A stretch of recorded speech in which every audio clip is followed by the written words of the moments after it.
गुरुजी, तुम्ही जसे कामाचे स्वरूप आणि त्याच्या इतर गोष्टी सांगितल्या, त्याचप्रमाणे देवी रतीबद्दल सांगा. ती देवी आणि कामदेवाची पत्नी असल्याने ती खूप सुंदर असेल हे स्वाभाविकच होते, पण ती नुसती सुंदर नसावी असे मला वाटते. याशिवाय आम्हाला त्यांच्याबद्दल जाणून घ्यायचं आहे, जसं की त्यांच्या नावाचा अर्थ काय आहे. रती म्हणजे विश्रांती, आराम, आनंद. देवी रती प्रेम आणि वासना किंवा मिलनाचे सुख म्हणून पूज्य आहे. देवी रतीचे वाहन हंस आहे.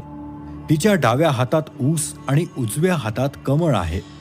ती केवळ कामदेवची पत्नी म्हणून प्रसिद्ध नाही, तर ते एकत्र प्रेम, सुसंवाद आणि वैवाहिक आनंदाचे परिपूर्ण मूर्त स्वरूप आहेत.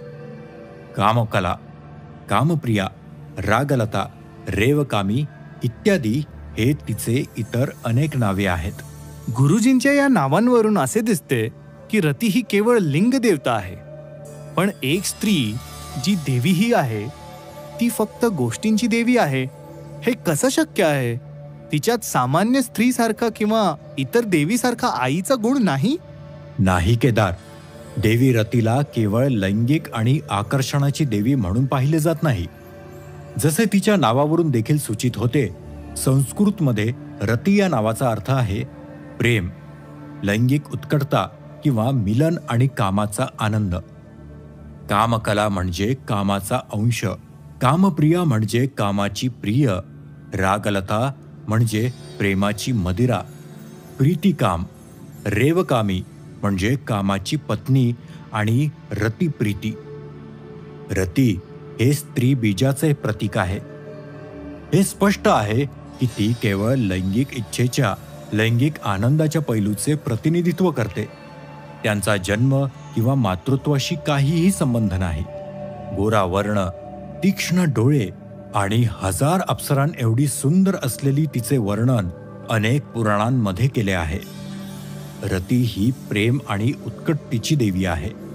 हिंदू विचारांमध्ये ती प्रेम, कामुक इच्छा, वासना आणि लैंगिक सुख यांचे प्रतिनिधित्व करते.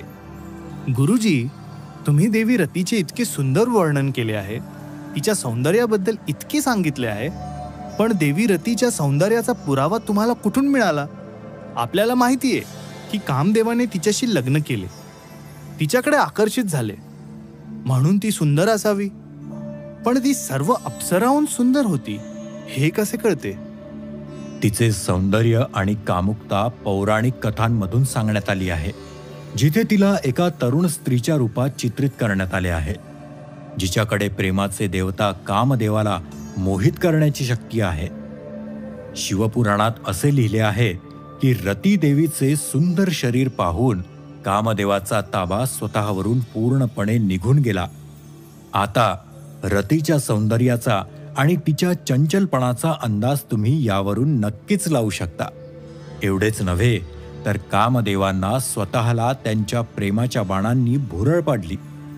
पुराणात तिचे वर्णन शुभांगी नावाने, हसरी, गोरा रंग, सुंदर डोळे, चेहरा, केस, पाय असणारी असे केले आहे. मांडी आणि तिची चमकणारी त्वचा ज्याने कामा यांना गुडघे टेकण्यास भाग पाडले. अप्सरांच्या विपरीत रती एकटी किंवा कामदेवाच्या सहवासात काम करते. ती एकाच वेळी अनेक पुरुषांना भ्रमित करू शकते. तिला कामदेवासोबत पूजा करण्यातही रस येते. रती ही केवळ कामदेवाची पत्नीच नाही, तर यांची सतत सोबती आणि मदतनीसही आहे, जी लैंगिक भावना जागृत करते.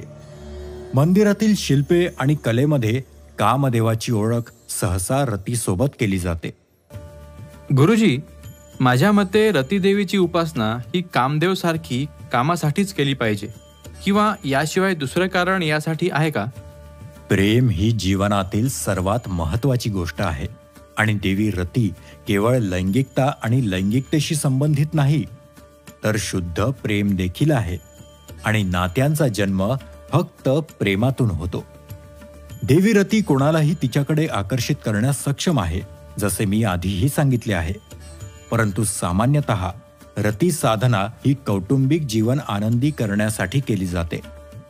अनेक वेळा असे घडते की वैवाहिक जीवनात उलथापालथ सुरू होते किंवा पती पत्नीमध्ये तिसऱ्या व्यक्तीचा प्रवेश होतो.